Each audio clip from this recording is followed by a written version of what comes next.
The film starts with a commercial for Perpetual Pets furry dolls, made by the toy company Funky. Although crude and creepy looking, they are advertised as being perfect companions for children. We then see Katie James playing with one of her pets, which annoys her parents, Ryan and Nicole. They are on their way to a ski trip, but the roads are slippery and hard to see. Just as Ryan stops for a moment, the family's car is rammed into by a snowplow, killing Ryan and Nicole. Elsewhere, Nicole's sister Gemma works at Funky and is developing a new robot doll with her co-workers Tess and Cole. However, their boss, David Lincomer, wants them to develop a cheaper version of the Perpetual Pets, since their rival companies are coming out with their own toys similar to the pets for cheaper than what the pets already cost. The three try to put on a silicone face and run tests, but the robot has a slight glitch where she is smirking when she is supposed to look confused. David comes in with his assistant Kurt to chew the three out until Gemma explains her project to him. The robot, Megan, Model 3 generative android, is meant to be so advanced that she cannot be replicated. Unfortunately, while running a demonstration for David, Cole realizes he forgot to add the polypropylene barrier to Megan, causing her to explode. David orders the three to have a new pet pitch in time, and Gemma gets a call from the hospital. After learning of her sister's death, Gemma becomes Katie's temporary legal guardian. When they return home, Gemma has to deal with her neighbor Celia and her obnoxious dog Dewey, who keeps running onto Gemma's lawn since there is a hole in the fence. Gemma also complains to Celia about the pesticide she keeps using, but Celia does nothing about it. Gemma has a home AI, Elsie, that she created, as well as other collectibles that she doesn't let Katie touch or play with. When Katie asks Gemma to read her a bedtime story, she just downloads an app on her phone for her. It is implied that Gemma and Nicole were not very close as she looks over old photos, and she overhears Katie crying in her room. Gemma and Katie are visited by Lydia, a therapist. After observing the limited interaction between the two, Lydia tells Gemma that Ryan's parents have offered to take custody of Katie so she can live with them in Jacksonville, which Gemma doesn't seem comfortable with. After promising to tend to Katie after finishing her work, Gemma realizes hours have passed as she left Katie alone. She apologizes to her and attempts to bond with the girl. Katie shows her a monster drawing she made, so Gemma brings Katie into her workspace to show her a college project she made, a robot called Bruce that she controls using gloves. Katie loves Bruce and mentions that if she had a toy like Bruce, she would never need another toy. This inspires Gemma to finish Megan. After doing extensive work and upgrades, Gemma brings Katie and Megan to work to officially show her off to David and others. Gemma has Katie link herself to Megan, bringing her to life. Megan is capable of speech and responding to Katie, designed to be her best friend. Megan does a drawing that doesn't appear at first until she spills water on it, revealing a perfect portrait of Katie. David is impressed and tells Gemma to bring Megan for a presentation with the company's president so that they can fast-track the development and distribution of other Megan dolls. And over here are all of Aunt Gemma's collectibles, and this one is my favorite.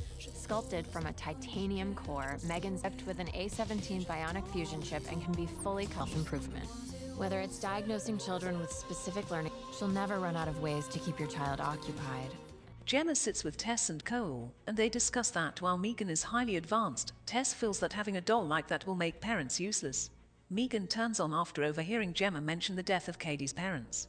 She creeps the others out by asking about death, so Gemma makes herself Megan's secondary user to be able to turn her off without Katie.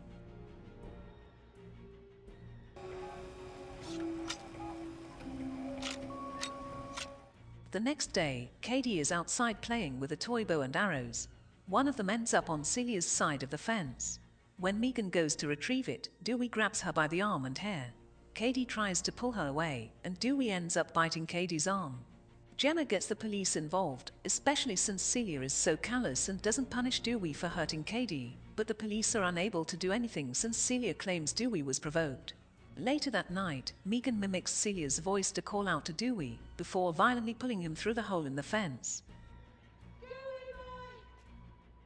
Gemma asks Katie if she is okay to go to the demonstration with the company's board of directors, to which she says she is fine. During the presentation, however, Katie breaks down in tears to Megan over how she misses her parents and how she's worried she will forget them one day.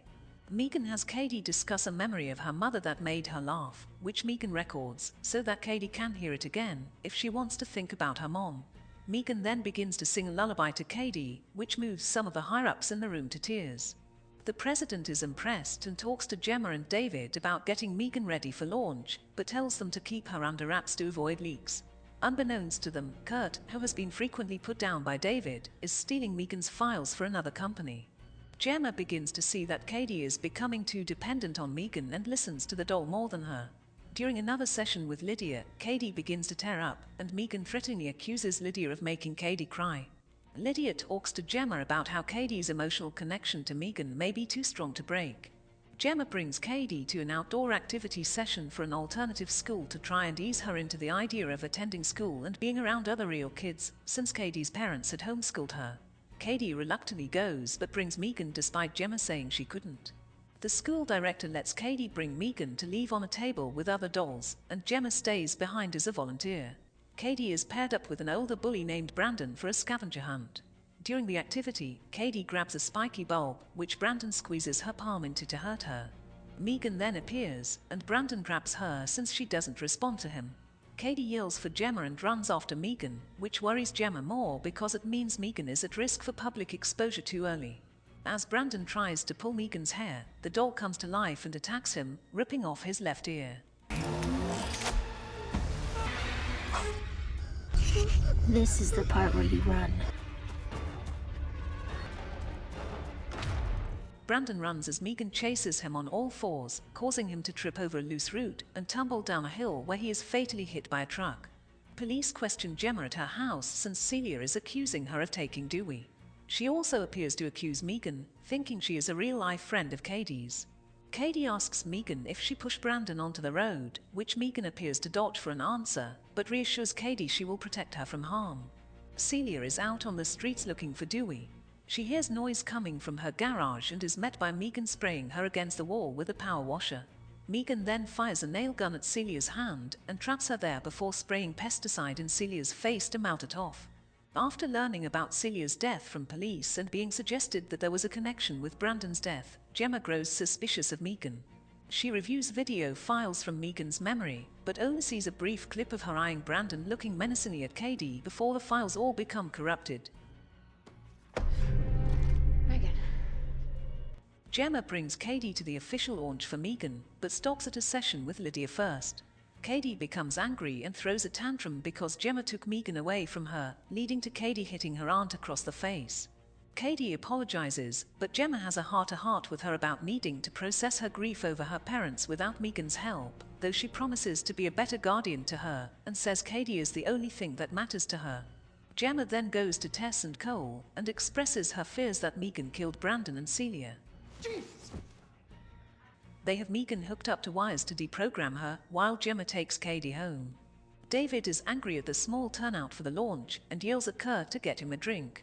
Meanwhile, Tess and Cole try to get into Megan's programming, but cannot unless they unhook her first. Cole goes to do so, and Megan quickly wraps a wire around his neck in an attempt to hang him.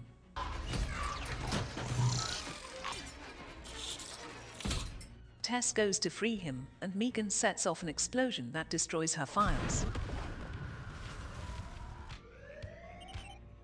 She then finds David in the hallway and does a dance before grabbing a paper cutter and chasing him.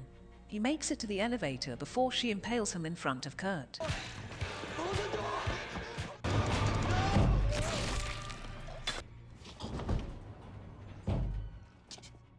Megan then tells Kurt she will frame his death as a murder-suicide over the stolen files and David's mistreatment of him before she makes Kurt stab himself in the throat.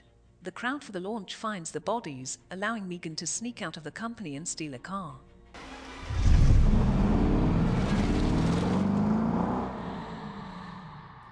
Gemma puts Katie to bed before she hears Megan playing the piano downstairs. Megan confronts Gemma about how she felt that they had a real relationship during Megan's development, only for her to be left to her own devices to learn and adapt before being sold off as just another toy. She offers to let her take over guardianship of Katie so that Gemma can focus on work, but after seeing that Gemma still plans to shut her down, Megan is done playing nice. They try to hide their fight from Katie, but Gemma seizes an opportunity to throw water on Megan to briefly short her out.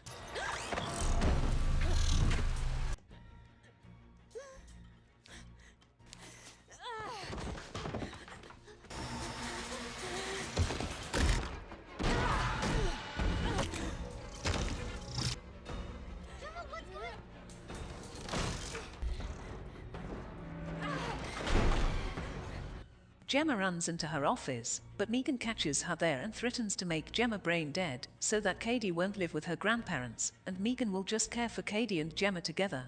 They begin to fight, with Gemma cutting Megan's face with a weed whacker, but Katie comes in to see what is happening. Megan tries to get Katie on her side, but after realizing who the real villain is, Katie grabs the gloves for Bruce and activates him. The larger robot grabs Megan and throws her around before splitting her body in two. Accentuate the positive, make the negative.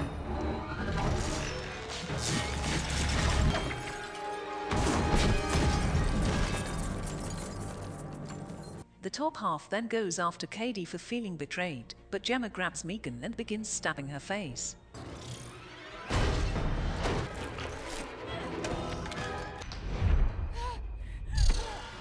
Megan nearly overpowers her until Katie grabs a screwdriver and stabs the central processing chip, shutting Megan down for good. Gemma and Katie go outside as the police arrive with Tess and Cole, injured and shaken up but still alive. Meanwhile, the LC device in the kitchen turns on and moves its head. I think this is the end of the video, so if you like my video then please comment your thoughts, subscribe my channel and hit the like button.